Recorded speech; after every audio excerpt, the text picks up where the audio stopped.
Hello friends, you are with me. This is Abid on ABD English Ilm and today we will talk about begin to. एक word सीखेंगे आज हम begin to. begin to का use कैसे होता है, क्या मीनिंग होता है, क्या फॉर्मेशन होती है, किस तरह के सेंटेंसेस होंगे, किस तरह के वाक्य होंगे जो begin to से बनेंगे। फ्रेजल वर्ब भी होता है ये भी, जैसे हमने अभी तक सीखा एबल टू, एबल में टू लग गया तो उसका मीनिंग चेंज हो गया, है ना। इसी तरह से अबाउट होता है, उसमें टू लग गया उसका मीनिंग चेंज हो गया। इसी तरह से कीप में ऑन लग गया तो उसका मीनिंग चेंज हो गया, कीप की जगह कीप ऑन आ गया, ता रहता है हो गया। इसी तरह से अब हम सीखेंगे बिगिन टू। वैसे नॉर्मली मीनिंग होता है बिगिन, बिगिन होती है फर्स्ट फॉर्म, ये बिगिन सेकेंड फॉर्म है इसकी। इसका मतलब ये होगा कि ये पास्ट के लिए यूज होगा। इसके लिए यूज होगा पास्ट के लिए, और इसका मीनिंग क्या निकलेगा, जिन वाक्यों के लास्ट में वर्ब के साथ में लगा, लगे, लगी आ जाता है, वहां पर आ जाता है बिगेन टू।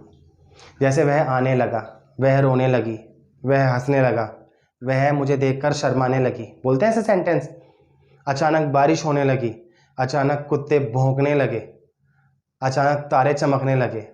इस तरह के एग्जाम्पल्स में बिगिन टू का यूज करते हैं। इसकी फिर फर्स्ट फॉर्म क्या होती है, फर्स्ट फॉर्म होती है इसकी बिगिन, BEGIN, बिगिन। बिगिन की सेकेंड फॉर्म बिगिन और थर्ड होती है बिगन, BUGUN।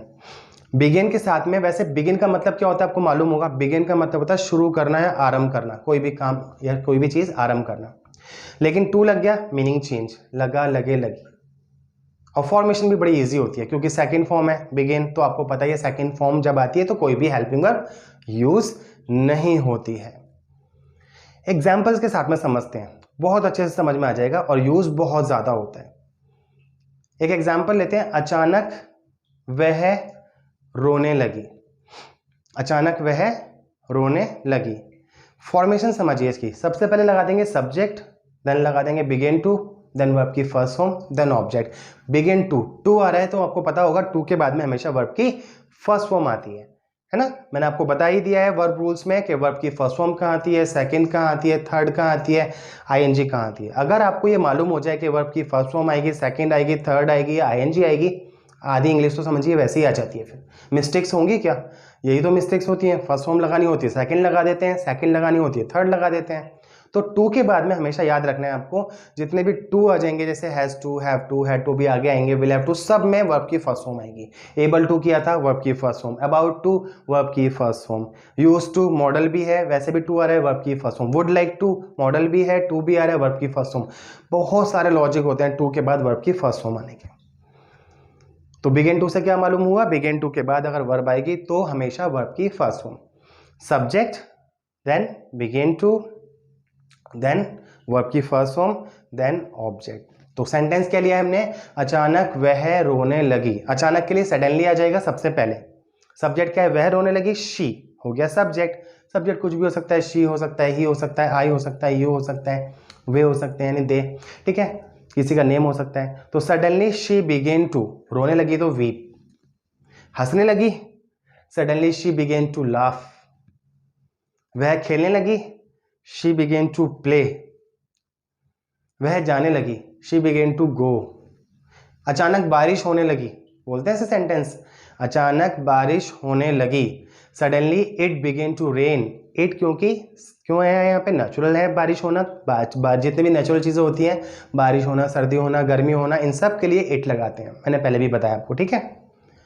बारिश होने लगी, इट बिगेन टू रेन।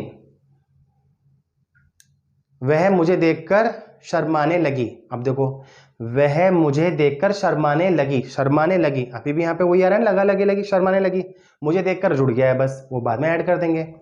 तो वह शर्माने लगी, she began to blush, she began to blush, वह शर्माने लगी, मुझे देखकर, टू सी मी, टू के बाद फिर वर्ब की फर्स्ट फॉर्म, या फिर टू हटा दो, सीइंग मी कर दो, she began to blush, she began to blush seeing me.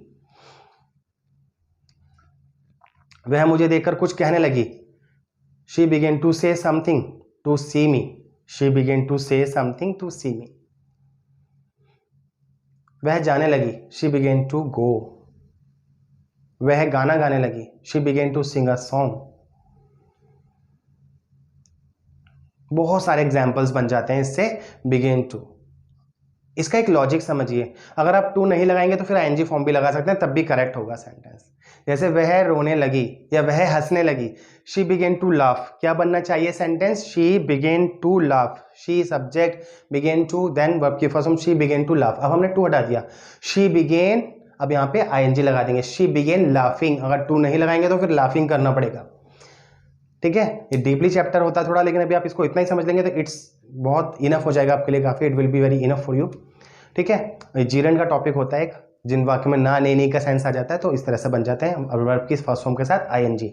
She begin laughing, वह हंसने लगी, या फिर she began to laugh, to आएगा तो वर्ब की फर्स्ट फॉर्म। वह खेलने लगी, शी बिगेन प्लेइंग, करेक्ट है, या फिर शी बिगेन टू प्ले। वह खाना बनाने लगी, शी बिगेन कुकिंग, या फिर शी बिगेन टू कुक, मतलब उसने खाना बनाना शुरू कर दिया या स्टार्ट कर दिया, बात वही रहती है। स्टार्टेड भी लगा देते हैं, वही कई बार बन जाते हैं सेंटेंस। आप सोच रहे होंगे सर स्टार्ट से भी तो बना सकते हैं, बिल्कुल बना सकते हैं, कोई प्रॉब्लम नहीं, लेकिन बिगेन टू भी बहुत ज़्यादा यूज होता है ना। शी स्टार्टेड टू कुक या शी स्टार्टेड कुकिंग, तब भी ठीक है, लेकिन बिगेन टू यूज बहुत ज़्यादा होता है एडवांस इंग्लिश में, एडवांस ग्रामर में, स्पीकिंग इंग्लिश के अंदर बहुत ज़्यादा यूज होता है बिगेन टू। तो देखा गाइस आपने बिगिन टू का यूज, लगा, लगे, लगी, आने लगा, जाने लगा, खाने लगा, इस तरह के सेंटेंस में बिगिन टू का यूज करेंगे। गाइज ये छोटी सी वीडियो आपको कैसी लगी आप मुझे कमेंट सेक्शन में जरूर बताना, और कुछ सेंटेंस बिगिन टू से आप अपने आप क्रिएट कीजिए खुद माइंड में, और आप बना के 5-7 सेंटेंस, 5 to 7 सेंटेंस आप मुझे बना के दिखाइए, मैं आपको खुद वहां पर रिप्लाई करूंगा कि आपने किस तरीके के सेंटेंस बनाए। आज की वीडियो में इतना ही, अगले वीडियो में फिर मिलते हैं एक नए टॉपिक के साथ, तब तक के लिए अपना ध्यान रखिए, keep listening, keep learning and keep smiling. Thank you so much.